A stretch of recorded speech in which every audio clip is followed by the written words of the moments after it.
네이버에서 검색하고 쇼핑하고 업무에 필요한 정도만 할 수 있는 전 컴맹입니다. 제 직장은 정연이 없는 직장입니다. 언젠가는 일을 그만두는 그때가 되면 내 삶이 초량할 것 같아 새로운 도전을 해보려고 합니다.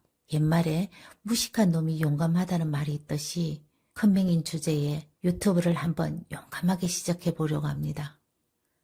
살아가는 동안 다른 사람들과 공감하면서 살고 싶기 때문입니다. 내가 살아왔던 삶과 앞으로 내가 살아가는 삶을 일기를 쓰듯이 어디엔가 흔적을 남기고 싶은 마음에 쓰입니다. 컴맹이라 처음부터 난관에 부딪혔습니다. 믿는 건 함께 일하는 동료 한 사람밖에 없는데 배우는 사람의 자세가 부족해서 문제가 생겼습니다. 이거 어떻게 하는데? 전에 말해줬잖아요. 까먹었으니까 묻지. 그러니까 좀 기억하라고요. 누가 까먹고 싶어서 까먹었나? 하고 소리를 질러도 자리에서 꼼짝도 않고 자기 일만 하는 동료가 야속하기만 했습니다. 잠시만 와서 좀 봐줘라. 여기서 어떻게 한다고? 어쩔 수 없이 옆으로 와서 여기 있잖아요, 여기. 아, 거기 있었구나. 그럼 진작에 와서 좀 알려주지. 좀 안다고 너무 그러지 마. 나중에 유튜브 잘 되면 넌 국물도 없다? 처음에는 농담으로 주고받던 말에 서서히 화가 나고 짜증이 나기 시작했습니다. 이제 이거 했으면 다음에 뭐 하면 되지? 그러지 말고 기본 개념부터 다시 공부하라고 합니다. 기본 개념 먼저 알아야 되는 거 알겠는데 지금 당장 여기서는 어떻게 하느냐고. 얘기해도 개념을 못 잡으면 안 된다고 하더라고요. 혼자서 이것저것 해봐도 알 수가 없었습니다. 내 자신이 멍청이 같아서 속이 상해서 눈물이 났습니다. 긴 한숨을 쉬며 세상에는 자음과 모음 몰라도 한글은 읽을 줄 안다? 내비게이션 볼 줄 몰라도 운전은 잘한다? 나 같으면 그렇게 안 가르쳐 주겠다. 모르니까 묻는 거잖아. 한 번이라도 진심을 담아서 하나하나 순서대로 가르쳐주면 안 되나?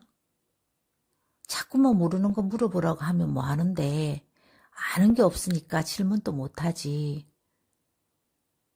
내가 바보도 아닌데 띄엄띄엄 가르쳐주니까 더 모르지 하고 퍼붓고는 퇴근을 했습니다.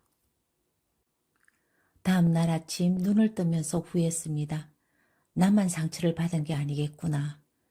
나보다 내가 쏟아낸 말 때문에 동료가 상처를 더 많이 받았겠구나 하는 생각이 들었습니다. 그래서 오늘은 가까운 사람에게 상처를 받고 상처를 주면서 살아가는 삶의 한 부분을 말해보려고 합니다. 상처는 멀리 있고 나하고 상관없는 사람에게서 받는 게 아니라 가까운 가족이나 친구, 직장에서 상처를 받습니다. 내가 진짜로 원하고 내가 정말로 사랑하는 것만이 나에게 깊은 상처를 줄 수 있다고 생각합니다. 내가 사랑하지 않는 것은 나하고 상관없으니까 상처를 줄 수가 없죠.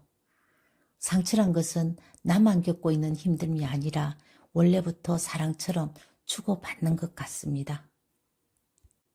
한 번 보고 안 볼 사람이면 상처를 받았다고 해도 시간이 지나면 우리는 잊어버리는 경우가 있습니다. 약간 먼 사람이 상처를 주면 잊어버릴 수 있는데 늘 보는 사람, 너무 가까운 사람이 상처를 주면 힘이 듭니다. 가족이나 친구들과 문제가 있으면 우리 눈에는 문제점이 보이지 않습니다. 문제가 발생하는 테두리 안에 들어가 있기 때문에 문제 자체가 보이지 않는 겁니다. 이런 경우에는 한번 일정 시간 떨어져 있는 것도 방법입니다. 떨어져 있어 보면 문제의 본질이 보이기 때문입니다. 우리는 나만 보는 것에서 벗어나 옆에 있는 사람과의 관계도 봐야 합니다. 상처를 받았을 때 시간이 필요한데 무조건 빨리 치유를 하려고 하면 더 힘들어질 수 있습니다. 슬퍼할 때 슬픔의 것도 맛보아야 합니다. 눈물의 짠맛도 실컷 맛보아야 합니다. 그리고 난 후 마음이 안정되고 뭔가 어루만져 줄 것 같은 공간, 아니면 친구들에게 위로를 받아야 되죠.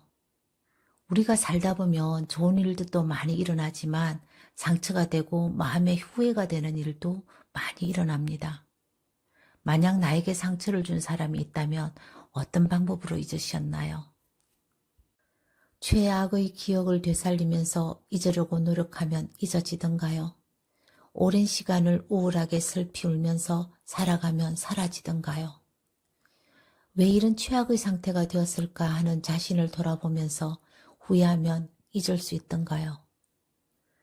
또 다른 사람을 만나서 사랑을 하면 사랑의 흔적이 사라지던가요?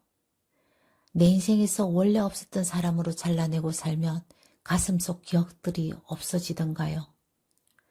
가족이든 친구든 연인이든 각양각색의 만남이 있고 그 중에서 상처를 받고 잊기 위해 많은 노력을 하고 살아갑니다. 사람은 기본적으로 누구나 친밀감을 원합니다. 가까운 사람과 친밀감이 좌절될까 봐 두렵기 때문에 욕구를 억압하고 옆에 사람 두기를 어렵게 생각하며 혼자 살아가는 사람들도 의외로 많습니다. 친밀감이 있으면 애착 대상의 사람에게서 안정감을 찾는다고 합니다. 가까운 사람에게 힘들 때 나에게 충전을 좀 해줘 라고 우리는 이렇게 말을 하잖아요. 상처가 다 같은 상처는 아니거든요.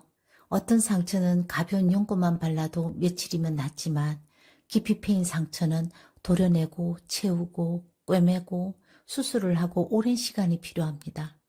상처받은 마음은 어떻게든 해소가 되겠지만 앞으로의 모든 상처의 해결이 되지 않을 수도 있습니다. 나와 친하고 가까운 사람에게 실망하고 상처받는 경우가 굉장히 많습니다. 부부싸움, 연인과의 싸움, 친한 친구와의 싸움, 사실은 그런 사이니까 싸우죠. 가깝지 않고 친하지 않으면 실망도 없고 싸우는 일도 없겠지요. 가까이 있으니까 싸우는 겁니다. 상대방에게 실망하고 상처를 받았을 때 전문가들은 여러 가지 방법을 제시했습니다. 가까운 사람으로부터 상처를 받았을 때는 누구나 매우 힘이 듭니다.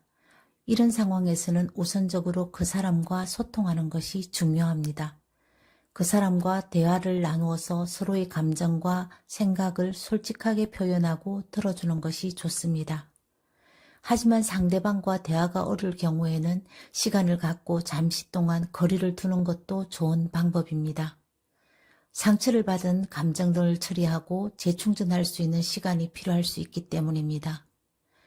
자신의 마음을 진정시키기 위한 방법을 찾아서 스트레스를 줄일 수 있는 활동을 하거나 좋아하는 취미생활로 스트레스를 해소하는 것도 좋은 방법입니다. 가까운 사람으로부터 상처를 받았을 때는 자신을 돌봐주는 것도 중요합니다. 자신의 감정을 인정하고 받아들이며 자신을 위한 시간을 가지고 다시 회복할 수 있는 기회를 만들어주는 것이 좋습니다. 상처를 받았을 때는 그 감정을 인정하고 받아들이는 것이 무엇보다 중요합니다. 그리고 상처를 받은 감정에 대해 자신과 솔직하게 대화해 보는 것이 좋습니다. 이때 자신에게 상처를 준 사람이 아닌 내 스스로 상처를 받았다면 그 사람의 행동에 대해 이해하고 용서하는 마음을 가지는 것도 중요합니다. 또한 상처를 받은 감정을 다른 사람과 나누는 것도 도움이 됩니다. 가족, 친구들과 이야기하며 자신의 감정을 공유하고 받아들이는 것은 치유 과정에 큰 도움이 됩니다. 마지막으로 자신에게 긍정적인 생각과 에너지를 주는 것도 상처를 위로하는 방법 중 하나입니다. 자신에게 긍정적인 자기 대화를 하고 자신을 위한 작은 보상을 주며 자신에게 칭찬을 해주는 것이 좋습니다. 너무 가까이 있는 사람이 편하니까, 친하니까 이 정도는 이해할 수 있지 않나 하는 생각으로 무심코 하는 말과 행동이 상대방에게는 큰 마음의 상처로 남겨질 수 있습니다. 아무리 친해도 그 사람은 내가 아니기 때문입니다. 감사합니다.